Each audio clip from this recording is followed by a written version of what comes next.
Sasha. Hey, good morning. How are you? It's an unusual question. It's very hard to answer these days. Let me rephrase that. I hope you're doing okay. Yes, okay is about as well as can be expected. I hope you too are doing okay. I really enjoyed your piece, your recent piece in The Nation. You talked about the California wildfires, and I really enjoyed mostly how you are dealing with the wildfires. You are reading the dictionary, and you're all the way up to T. No, not quite. I'm trying to just brush up on my French. I'm terrible at languages. I thought, damn it, I've got nothing but time on my hands now. So I've been trying to just memorize a few more words in French just so I can sort of string together marginally coherent sentences. Well, get the swear words down because you're going to need them as we continue into what's happening here in our planet. I have. But I think the words you're talking about begin with T, aren't they? Tromperie. This idea of a person fundamentally defined by deception and a willingness to lie. And I thought, how wonderful. There's a word. All you have to do is switch out the O for the U, and you have Donald Trump. And so anyway, that's what the column was on. It was wonderful. And your naked intellectualism and proudness of it is something that I think liberals should embrace and stop trying to pretend that we are folksy and we have a lot of guns. It's just, we're not doing that. All of the interviews I have ever done over the years, I don't think anyone has ever referred to my naked intellectualism. Well, not sure what to do with that, but I'll take it as, a good thing. I mean, we get criticized for being, latte sipping liberals who may look in their French dictionary when when stuck inside during a pandemic and basically the end of the world that's happening right outside your window with the California wildfires. I think we should embrace it. Yeah, we're smart. Don't you want a smart person? You want a crazy capitalist who is absolutely insane. Well, we've tried that, so maybe we can try something new. You've got California wildfires, some of the most devastating in history, changing the way you as Californian live, plus the rest of your fellow paisans, which means in Italian, people who live in your area. You've been looking out your window and you said you can see giant wind-driven wildfires, which have created these. I can't see the fires. I can or could until the air cleared a little bit, see these huge smoke. I mean, basically just fogs of smoke. No, the wildfires, you had to drive sort of 30 miles west to actually see the physical fires. But I've lived in California 17 years at this point, more than 17 years. And I've seen wildfires. I've driven past wildfires. It's part of life in California. Never lived through a month like the one we've lived through this past month. It's been since the dry lightning hit, which I believe was August 17th, an unremitting period of fire. And the scale is just, for anyone who's out on the East Coast, the words that the comparisons that are used are that land larger than the state of New Jersey. Ooh, So, if you think of that, New Jersey is not a small place. No. Thousands upon thousands of square miles just up in flames. And, unbelievable. It's extraordinary. And I think, made worse by the absolute, not just inaction of the federal government, the malignancy of the federal government when it comes to climate issues. This sort of, idea, take an environmental regulation, rip it up, find another, oil bank that can be handed over to the fossil fuel industry, hand over the permits. I mean, this idea of unrestrained, rampant, sort of pillage and plunder, anti-environmental capitalism, this is something else. I mean, this is not just sort of business as usual. This is the federal government putting the weight of the federal government behind accelerated catastrophe. I mean, people are going to look back on this time in bemusement and think, what on earth was going on? All the evidence was there. We knew we could do interventions. We knew if we didn't do the interventions, really bad things would happen, not just environmentally, but economically. I mean, if you look at the economic cost of these fires, it's absolutely vast. And it's happening year after year after year. And we're stepping back and as a society saying, can't be bothered to tackle this. We'll just sort of kick it down the road a little bit. Sasha, I disagree with one of the things that you said about how people are going to be looking back at this, because I don't think there's going to be people. I mean, look at this photo. I mean, I tend to think there will be, but I tend to think they may not be living in the great cities that we're living in today. And, you know, all the sort of social infrastructure that we take for granted, it relies on a stable climate, and it relies on water levels not rising in the oceans precipitously, and it relies on, you know, not having 4-month fire seasons every year, and not having hurricanes that are so destructive that they dump 4 or 5 months of water on a city in the space of a few hours. All of this stuff is happening now, not as sort of some future hypothetical. It's all happening now. We're seeing it. This is stuff that climate change scientists said would happen 10, 20, 30 years from now. And we're messing this up so fast that all of this is now accelerating, and it's part of our daily reality. Sasha, has there been any kind of federal response to the wildfires? I hear an echo in my own ear, but hopefully you're not hearing that. Any federal response to the wildfires? No, I mean, the answer is yes and no. So, you know, on one hand, Trump never misses an opportunity to berate the Western states for their environmental policies. So that's a sort of rhetorical sleight of hand. It plays to his base.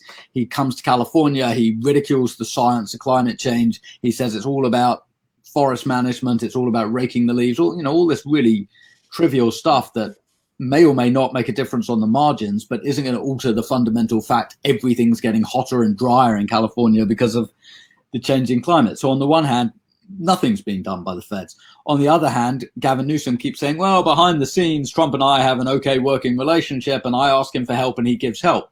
So, you know, partly this is political theater. Partly Trump has realized that if he can beat up on California rhetorically, it shores up his base in other states. Is there evidence that he is helping? Are there firefighters? I mean, what's happening? He releases FEMA money, even though every so often he says, you know, he sends out a tweet saying we're not going to release FEMA money to California. In the end, the money gets released. In the end, disaster declarations get signed. But, you know, the overwhelming thing that isn't being done that needs to be done is there's no national climate change policy. In fact, quite the reverse. Climate change deniers were hired into key positions over the past few months, including at the NOAA, which is basically country's meteorological, watchdog and association. And so you'll see they're not even going to be able to get the weather anymore. Getting true news is hard enough, but we're going to be back to opening the window and sticking our hand out to see if everything is okay. Kind of. And it's sort of the same with the CDC that, when key scientific agencies, whether it's on the environment or whether it's on healthcare or whether it's on vaccines or food safety, when key scientific agencies get so overtly politicized, very, very quickly, public trust disappears in those agencies. So, we take it for granted that our food supply is relatively safe because we've had a robust FDA for the last 115 years, I think, or 114 years. I believe it was 1906 it went in. And that goes also for drugs, for pharmaceuticals, that we tend to assume, every so often there'll be a medical disaster around pharmaceuticals. But by and large, there's a pretty robust regulatory process designed to monitor safety. But if all of that gets politicized, last week, the Health and Human Services Secretary sent out this memo saying from now on in, the FDA can't sign off on anything about food safety, drug safety, vaccines, and so on. It all has to be signed off from the top by the Health and Human Services Secretary. Well, that may just be a bureaucratic sort of rationalization. On the other hand, it could be a power grab by the Trump administration in order to facilitate a sort of October surprise around the vaccine for coronavirus. We don't know. What we do know is, I don't see how that could even help Trump. He's going to be like, hey, we rushed a vaccine that 80% of the country doesn't want to take because they're afraid and they don't trust anything. I don't see the political. How is that going to be useful? Yeah. But I do think there's a danger that when you overtly politicize scientific agencies, you have a corrosion of trust. And as you said, at the end of the day, people end up saying, well, what's the weather? Can't go to the government because the government's going to say it's sunny, even if it's raining, just for political purposes. So I'll stick my head out the window and I'll guess it. And, that's obviously taking it to a sort of extreme, but there is a really, really bad consequence to the kind of politicization of scientific agencies that we're seeing at sort of galloping speed at this point. last few months has been utterly corrosive for the science community in America. How fast could a Joe Biden presidency reverse some of this? And, are the Democrats, in your estimation, prepared to reassign, these different heads and positions in these different agencies fast enough to undo some of what Trump has done? Well, look, I don't have any inside scoop on what Biden's thinking.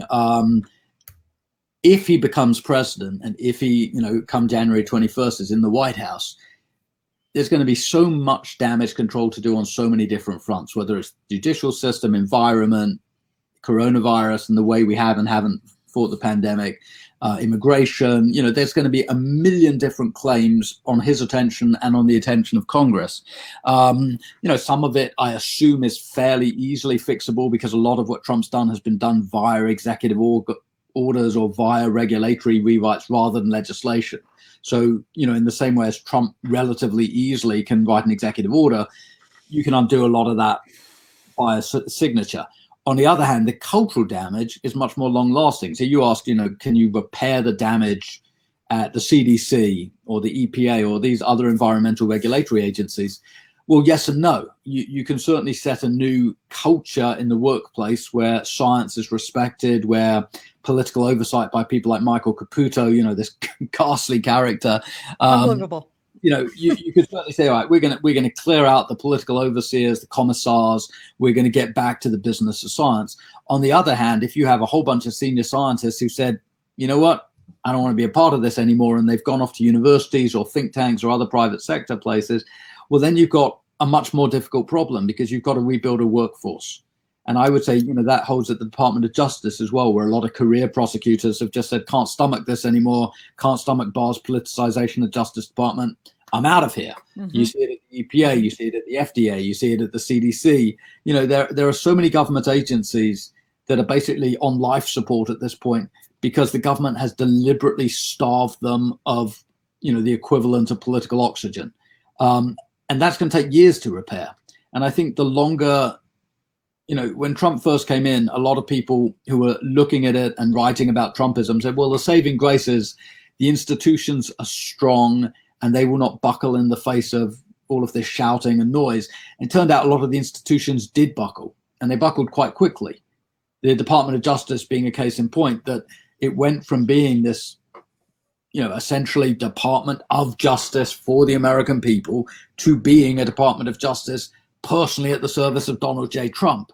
So it's going to take an awfully long time to, recreate anything resembling the career, nonpartisan bureaucracies, civil service, science expertise, and so on that we came to take for granted before Donald Trump. We don't really have a lot of time. What with the climate crisis barreling for us at full speed, how have you noticed, living at least in the state or in the area where a climate crisis is currently happening? How have you noticed, what is the response of people on the ground? Are people, are Republicans coming around? Does something needs to happen in order to fight climate change? Does the oil industry still have an enormous stranglehold on cities like LA? What's happening? When you look at opinion polling in California, the opinion polling shows a few things. Number one, there's tremendous support for policies to mitigate climate change or push back against climate change. Number two, there's far more support, and this, I'm not saying any trade secrets here, just look at the numbers. There's far more support for Democratic politics around climate than there is for Trump's politics on climate. And, LA is part of California's new Democratic majority. All the big cities are. If you want to find conservative Republican politics in California, it's basically on the eastern part of the state, the more rural part, the desert counties, the far north counties. There are areas that are, very conservative and politically would have very similar views to, Trump's heartland, but they're the smaller, less populated parts of California. Now, partly that's self-interest, that you've got millions of Californians living in harm's way. Anyone living in the Los Angeles foothills and anyone living in the great Northern California conurbations, that, the Bay Area that goes off into Marin and Sonoma and Napa, all these areas are burnt. So you've got an awful lot of people who are paying more for fire insurance if they can even get fire insurance. They're, every year finding the risk of mandatory evacuations. And instead of saying, all right, every so often for a week or two, we're going to have bad air, now we're seeing on a routine basis every year for the last 4 years, for months on end, Northern California in particular has had the worst air quality on Earth. And, this is an area that has long thought of itself as paradise. The Bay Area, the image of the Bay Area. It's lovely, or it was. Area. Exactly. I mean, it's a globally famous icon. And now if you look at San Francisco and all the way up to Seattle, that's a lot of land. I mean, you're showing on your screen this image of a burning hillside.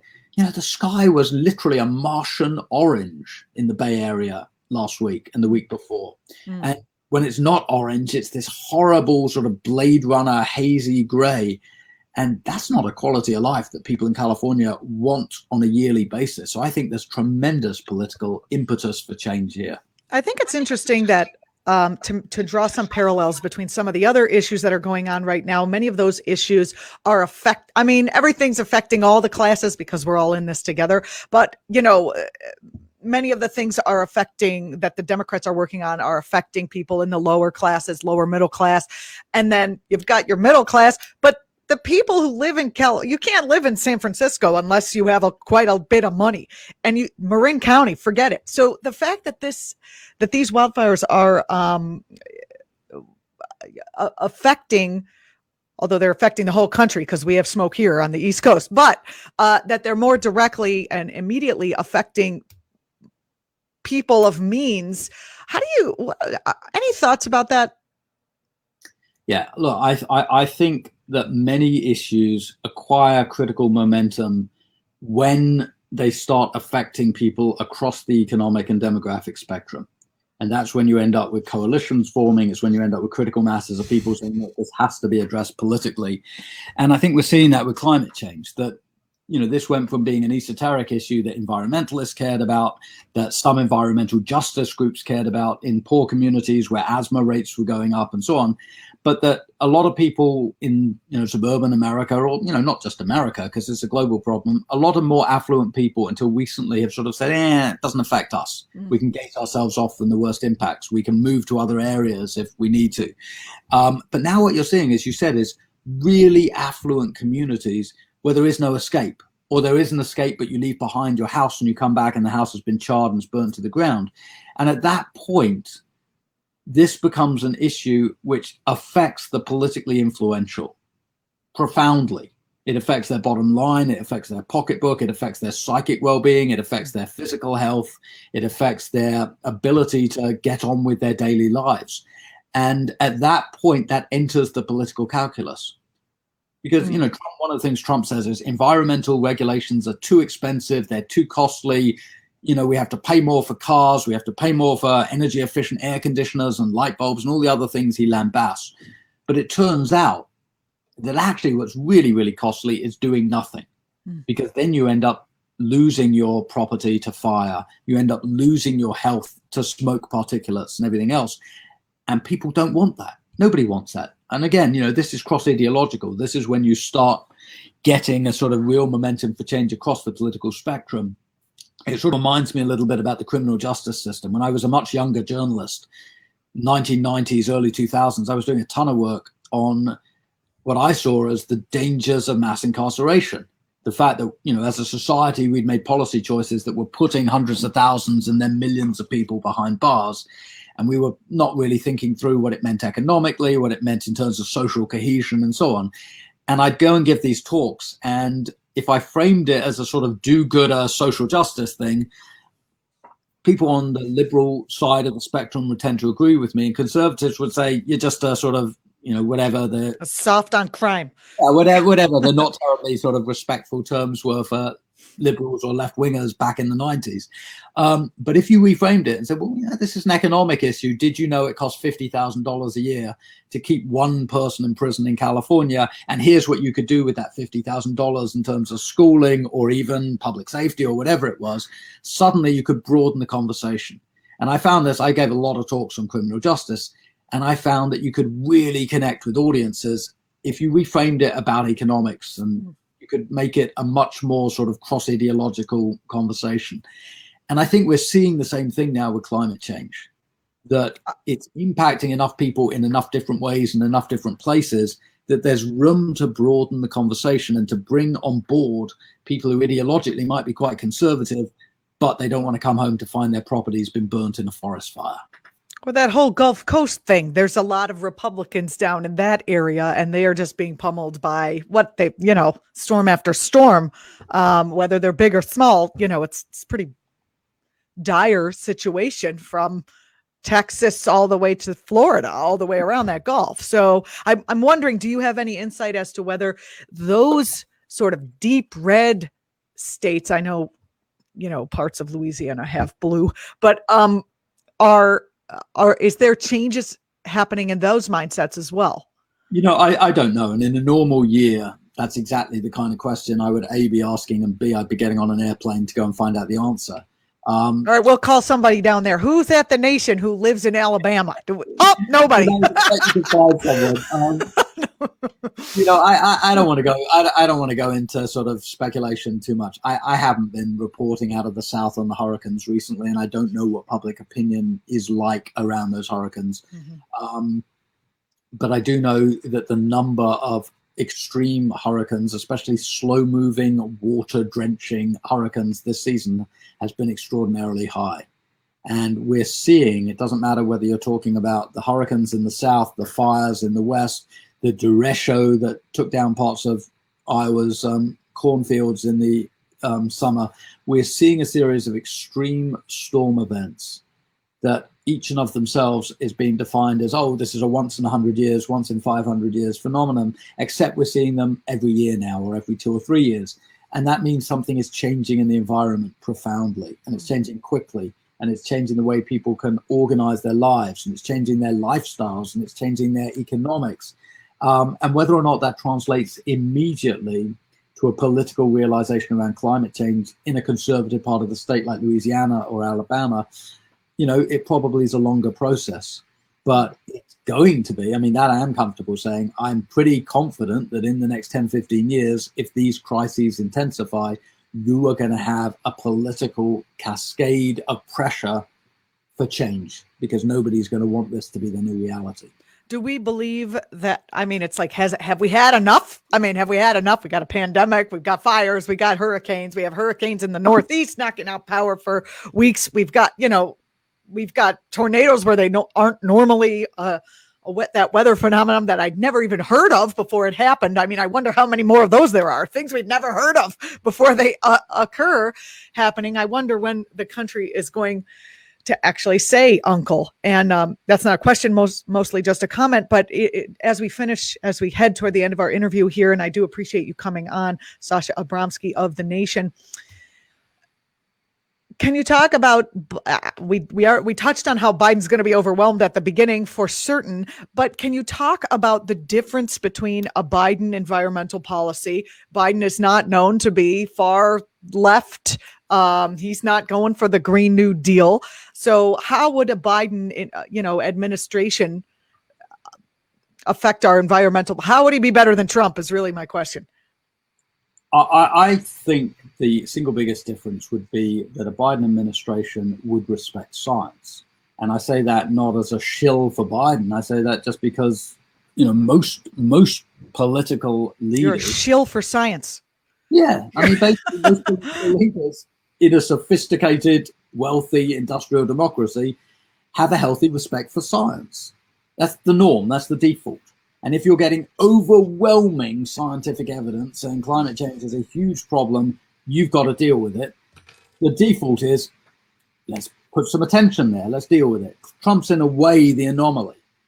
So I think it's, not exactly a leap to say that any administration post-Trump, especially administration that is going to be being pushed from the left, because Biden's a centrist, but he's going to have tremendous momentum if he becomes president, with people, with a progressive agenda saying, we need to tackle certain issues. I'm very hopeful that he'll break his campaign promises. His campaign promise of no Medicare for all. Okay, well, let's break that one. I think he's going to inherit a series of crises that are going to mandate pretty much bold thinking and creative thinking. In the same way as Roosevelt, when he came into power in 1933, instinctually in the early 30s, Roosevelt was actually a political centrist.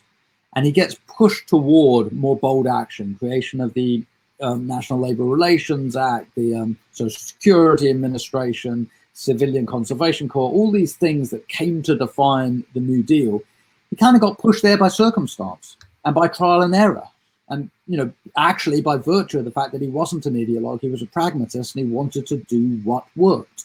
So he brought on board creative economists, he brought on board labor relations experts, he brought on board people who were outside the more conservative political orthodoxy and were willing to take chances and to craft policies. And if they didn't work, they put them to one side and they tried again, because not all of Roosevelt's initiatives did sort of take root. But I think we're in a similar situation. When you have these overlapping crises, you've got the health crisis, the pandemic, you've got the economic crisis, the mass unemployment, you've got the crisis in legitimacy where institutions, one after the other, are coming to be seen as, failing or partisan or broken. You have so many overlapping crises, and of course the environmental crisis would be way up there amongst them. By dint of circumstance, Biden's going to have to come up with policies that work. He's going to have to. I mean, that's just going to be a political imperative, because Trump's come up with a whole bunch of policies that manifestly don't work. I should rephrase that. They work for a plutocracy. They work for a select group of people at the top, and they convince a certain number of people who aren't in the economic elite through essentially sort of red meat policies like nativism on immigration, that they're talking to them. But actually, the Trump administration is listening to, talking to, and framing policies that benefit plutocracy, the elites. Has something they want. Biden will be mercilessly attacked for anything he does that doesn't benefit the elites. I guess we'll stay tuned for more on that. Sasha, what's coming up in the column this week?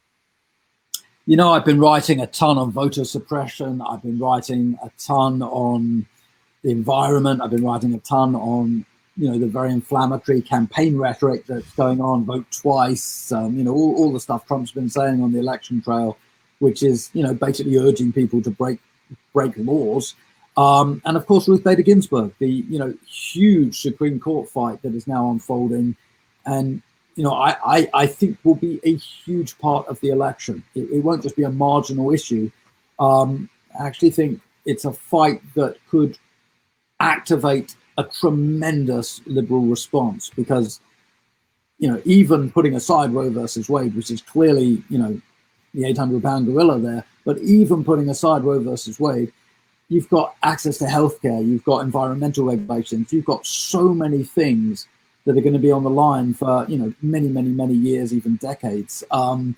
This is clearly going to shape a large part of the election conversation. So I'll be looking at all these things. We're looking forward to continuing to follow your work, the Signal Noise column at The Nation. Follow Sasha on Twitter, Abramsky Sasha. That's Abramsky with a Y, Sasha. Thank you so much for being on the show. We look forward to you joining us again. Always fun. Thanks so much. If you're watching on YouTube, don't forget to subscribe. And I do read the comments, even though it's terrible for my health. So, I mean, my head is exploding. So, but it's worth it, because many of you write very intelligent, interesting things that I like to read. So unfortunately, I have to scroll through a lot of "that girl dumb" in order to get through that. But whatever, that's the world we live in. Hit the like button if you're watching on YouTube. Thank you very much.